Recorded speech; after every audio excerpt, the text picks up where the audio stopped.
Nung nakarang update natin dito sa Calax ay nagmula tayo sa Aguinaldo Highway ng Silang. Papunta naman dito sa Governor's Drive ng Barangay de Puego, General Trias, Cavite. No, kung makikita natin ay meron silang na sementong portion dyan simula sa Governor's Drive papunta dun sa Aguinaldo Highway. So ngayong araw ay pupuntahan naman natin itong parte ng General Trias sa may open canal interchange ang ating i-update ngayong araw. Nandito tayo ngayon sa may SM Palapala, no? Ngayon yung crossing ng Aguinaldo Highway. Itong part na to kung saan tayo nandito ngayon, ito yung part na may ginagawa ng hukay. Siguro gagawa nito ng underpass, no? Ayun, no, parang naghuhukay sila dyan eh. So wala pa tayong masyadong alam kung ano yung ginagawa dito. Kasi kung gagawan naman nila ng flyover ito, masyado ng mataas at masyadong matarik na ang papunta dun sa may patawid dun sa kabila, no, sa 13, itong Governor's Drive. Kasi mataas na parte na to eh. Tapos palusong dun pababa. So most probably gagawin dito is ano, no, underpass. Ayan. So diretso tayong Governor's Drive, papunta tayo dun sa may ginagawang interchange dito sa may ano, General Trias, no, Barangay de Puego. Silipin natin muli, diyan natin sisimulan yung ating ano ngayon, update papunta dun sa open canal. So dito na tayo muli sa interchange nitong Governor's Drive, no. Ito daw eh sakop na ng General Trias ang parte na to. Ayan, so puspusin pa rin yung paggagawa nila dito sa parte na to.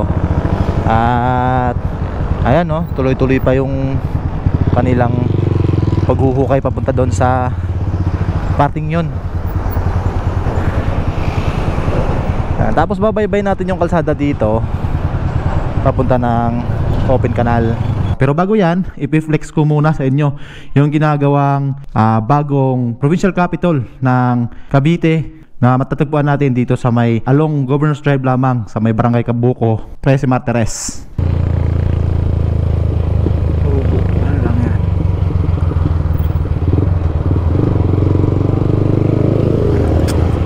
Ang natatanaw nating malaking building dyan sa unahan ay yan na yung ginagawang bagong provincial capital na itinayo dito sa tabi lamang ng Governor's Drive, Barangay Cabuco, 13 Martires. Ayon sa napag-alaman natin, ang disenyo nitong provincial capital dito sa 13 Martires ay inihahango ang disenyo nito doon sa mansyon ni General Emilio Aguinaldo. Ayan, kung makikita nyo, kurbang pa letter U yung mismong compound nitong provincial capital. Dito sa harap yung kanyang matayog na building at sa likod naman yan ay makikita natin na meron pang mas mabababang building na nakahilira sa bawat gilid nito at naka open space lang na parang may grandstand dito sa gitna nitong likuran ng Kapitolyo. So ayan, wala pa tayong masyadong impormasyon patungkol dito, pero ang sabi daw ito yung pinakabagong Kapitolyo ng Cavite na itinayo dito sa Barangay Cabuco, 13 Martires. Ayan, babaybayan lang natin tong Arnaldo Highway hanggang sa marating natin yung Pascam 2, no, open canal o yung Daang Hari extension sa parte ng General Trias. Alam ko dun gagawin yung ano eh, interchange dito sa may General Trias sa open canal, dito sa may ano, Lancaster malapit. Yan, itong part na to dito ay ito na yung ano, alignment ng ano, Calax. So may ginagawa na rin sila ditong paghuhukay dyan sa part na yan. So dito parte ay bahagyang naputol yung kanilang construction, no. Wala pa dyang ano, visible na kalsada, alignment ng kalsada. Makikita nyo dun sa ating drone shot so nakaraan nating video ay wala pa silang ano dyan, hinukay na kalsada. Pero may alignment na yan papunta dun sa may open canal, no. Hindi pa nga lang naumpisahan. Mas medyo mabagal yung parte dito eh sa may General Trias compare dun sa may Aguinaldo Highway going to Langkaan, and then General Trias dyan sa may Wilcon. May ilang portion dyan na sementado na.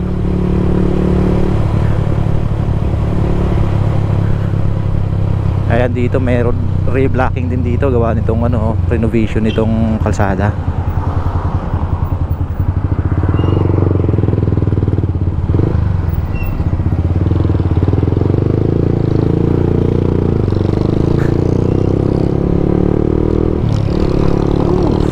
Alas 8 pa lang eh, mainit na.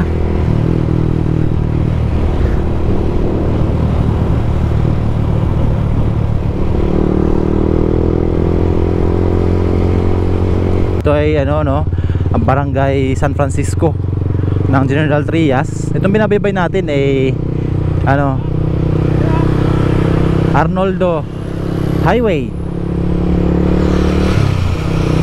So, dire-diretsuin lang natin to hanggang sa marating natin yung Danghari Extension dito no, yung open canal dito sa General Trias City of Cavite. Humipot bigla yung kalsada dito oh. Oh, grabe yung karga. Nakakatakot mga poste ng ano, no? Meralco.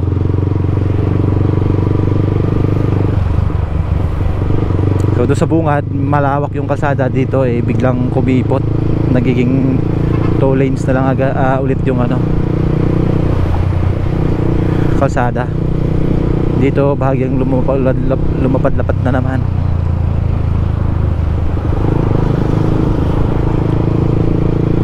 Vista Mall.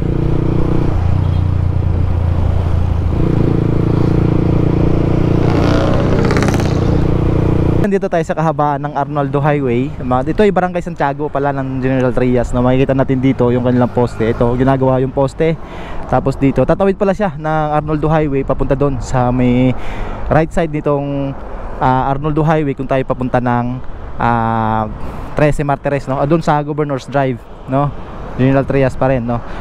Ayan, dito sa bandang kanan siya tatawid. Tapos dito, yung papuntang kalsada, yung papuntang Amaya Subdivision, ayan eh ano. Ayan oh, gawa na yung kanilang tulay patawid din sa ano, no, sa road crossing kasi may kalsada diyan eh papunta dun sa Amaya. Ayan. So, tara diretso tayo at titingnan natin yung kanilang ginagawang interchange sa may banda ng open canal. Sir, thank you sir. Thank you. Ayan, kakanan tayo dito. Ito na yung extension ng Danghari, no? Open canal. Hindi pa pala bukas yung parting kabila. Sarado pa rin pala yun. Yung papuntang ano no, gawing Tansa. Ayan oh, makikita na natin yung ano, kanilang ginagawang ano dyan no, bridge no, road crossing bridge yan no. Ang init, ang init. Ayan, ito na yung ginagawang ano, Calax interchange dito sa ano, barangay sa General Trias open canal no. Ayan, mahaba na rin pala itong ano, may nagawa na pala silang ano dito. Ayan, pwede naman siguro tayo ditong tumambay sa ilalim. May nakataparadang motor oh. Ah, yun, girder pa lang itong nakalagay dito. Mga girder pa lang. May mga nagpapahinga pala dito. Pwede tayo dito. Lakas ng hangin. So ayan, ito na yung ano, welcome to the city of Imos. Ayun, Imos na pala yun pagtawid natin doon.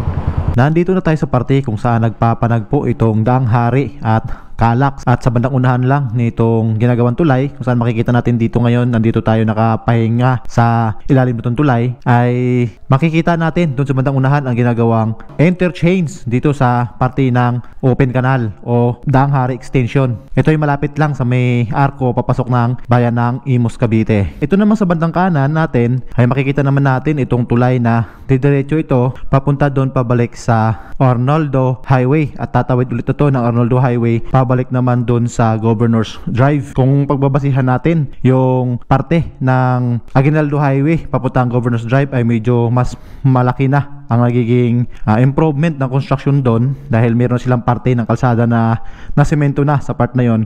Pero dito sa gawing General Trias ay medyo putol-putol pa yung pagkakagawa nitong alignment ng kalsada no. So may mga parte pa dyan na hindi pa nabubutas. At dito naman sa parting interchange na ginagawa ay makikita natin yung mga pakurbang kalsada dyan. Ay ayan na yung magiging on and off ramp no sa magiging interchange dito sa may open canal General Trias, Cavite no. Itong tulay kung saan nandito tayo ngayon sa ilalim, makikita natin na buo na yung mga girder dito. Sa bagamat sa bandang papunta doon sa may interchange ay kailangan pa siguro yung duktungan para umabot dun parte sa may gagawin mismong interchange. So kailangan pa siguro lang magtayo pa ng mga additional poste dyan, no? Yung mga pier para doon sa gagawing interchange. Ayan, so ito yung magiging update natin dito sa Calax, no? Cavite Laguna Expressway interchange dito sa may parteng Open Canal, General Trias, Cavite. Ito muli ang inyong Dodge Inibera Manlalakbay, Babus.